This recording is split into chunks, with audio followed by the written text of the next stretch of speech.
আসসালামু আলাইকুম। আজ তৈরি করছি খিরসা।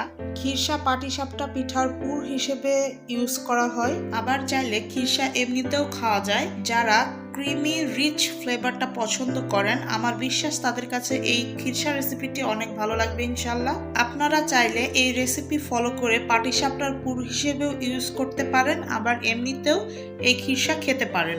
তো চলুন দেখে নিই খুব সহজে কিভাবে অল্প সময়ে বাসায় খিরসা তৈরি করা যায়। প্রথমেই একটি ননস্টিকের প্যান এখানে নিয়ে নিয়েছি, দিয়ে দিচ্ছি গরুর খাঁটি লিকুইড মিল্ক 2.5 লিটার। আপনারা চাইলে গরম পানিতে গুঁড়া দুধ গুলেও তৈরি করতে পারেন, তবে খাঁটি মিল্ক হলে সব থেকে বেশি ভালো হয়। অবশ্যই ননস্টিকের প্যান ইউজ করবেন, না হলে নিচ থেকে পোড়া লেগে যাওয়ার সম্ভাবনা আছে।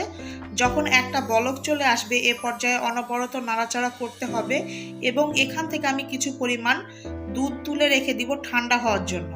এ পর্যায়ে আমি চাউলের গুঁড়ো নিয়ে নিয়েছি।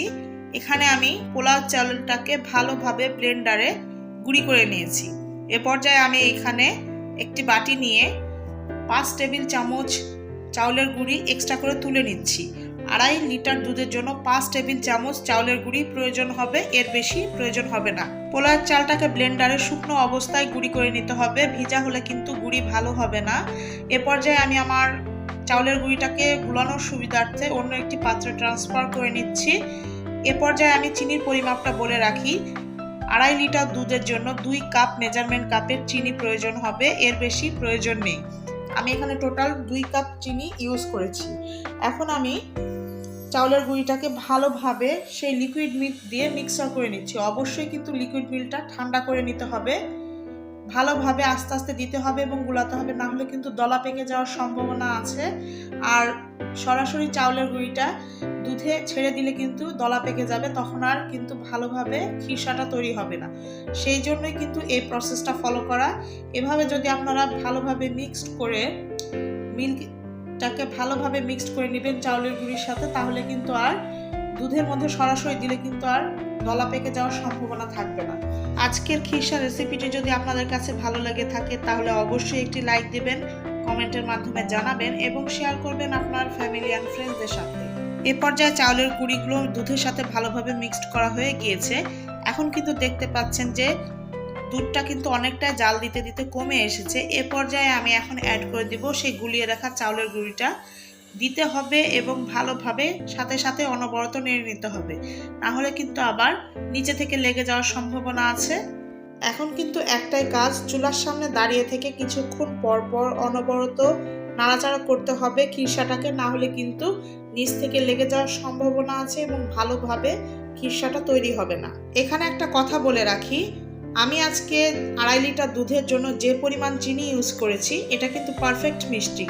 তবে আপনারা চাইলে যদি মিষ্টির পরিমাণটা কম খেতে চান চিনির পরিমাণ কমিয়ে দিবেন, আর যদি বেশি খেতে চান সেক্ষেত্রে বাড়িয়ে দিবেন। তবে আমি আজকে এখানে যে পরিমাণে চিনি ইউজ করেছি এটা কিন্তু একদম পারফেক্ট মিষ্টি। আর যারা সুগার পেশেন্ট আছেন তারা অবশ্যই কিন্তু চিনির পরিমাণটা কমিয়ে নেবেন। এ পর্যায়ে এখানে অ্যাড করে দিচ্ছি মেজারমেন্ট কাপের 2 কাপ চিনি। একটু আগে আমি যখন চাউলের গুঁড়োর মিশ্রণগুলো অ্যাড করে দিয়ে ভালোভাবে নাড়াচাড়া করে কিছুক্ষণ পরে যখন একটু গাঢ় হয়ে এসেছে এ পর্যায়ে অ্যাড করে দিলাম চিনিগুলো। তো চিনিগুলো অ্যাড করার পরে কিন্তু একটু তরল ভাবটা বেশি বোঝা যাবে, এক্ষেত্রে কিন্তু ভয় পাবার কিছু নেই। এটাকে আবারও অনবরত নাড়াচাড়া করে গাঢ় করে নিতে হবে। আর চুলার আঁচ কিন্তু প্রথম থেকে শেষ পর্যন্ত মিডিয়াম আঁচে থাকবে। যে কোনো পিঠাতে বা যে কোনো ধরনের পুর হিসেবে যদি খিরসাটাকে ইউজ করা হয় তাহলে কিন্তু অবশ্যই খিরসাটাকে একটু গাঢ় করে নিতে হবে। তবে যদি এমনি খিরসা খান সেক্ষেত্রে হালকা পাতলা রাখলেও চলবে, কোনো সমস্যা হবে না। আর এক্ষেত্রে কিন্তু এখানে দেখতেই পাচ্ছেন আমি অনবরত কিন্তু নাড়াচাড়া করেই যাচ্ছি, যার কারণে কিন্তু নিচ থেকে লেগে যাওয়ার কোনো সম্ভাবনা থাকে না। আর কালারটা লক্ষ্য করলে কিন্তু দেখতেই পাবেন যে কতটা সুন্দর একটা কালার এসেছে। যারা খিরসা তৈরিটাকে অনেক কঠিন কাজ বলে মনে করেন তাদের জন্য আমার আজকের এই ছোট্ট প্রয়াস। চেষ্টা করেছি খুব সহজ রেসিপিতে খুব অল্প সময়ে সুস্বাদুভাবে খিরসা তৈরি করার জন্য। আশা করি আপনাদের সবার কাছে আজকের খিরসা রেসিপিটি ভালো লাগবে এবং আপনাদের উপকারে আসবে। যারা কখনো খিরসা রান্না করেননি তারা আজকের এই রেসিপি ফলো করে সেম ইনগ্রিডিয়েন্টস ইউজ করে সেম প্রসেস ফলো করে রান্না করলে অবশ্যই একই টেস্ট পাবেন ইনশাল্লাহ। আমি আরও 5 মিনিট চুলায় রেখে ভালোভাবে অনবরত নাড়াচাড়া করার পরে সার্ভিং ডিশে সার্ভ করে নিয়েছি। দেখতে পাচ্ছেন, দেখতে যতটা সুন্দর হয়েছে খেতেও কিন্তু মাশাআল্লাহ অনেক টেস্টি হয়েছে। আজকের রেসিপি ফলো করে অবশ্যই একবার হলেও বাসায় ট্রাই করবেন, ইনশাল্লাহ নিরাশ হবেন না। আজ আর নয়, দেখা হবে অন্য কোনো দিন অন্য কোনো রেসিপি নিয়ে। সেই পর্যন্ত সবাই ভালো থাকবেন, সুস্থ থাকবেন, সাবধানে থাকবেন, আমাদের জন্য দোয়া করবেন। আল্লাহ হাফেজ।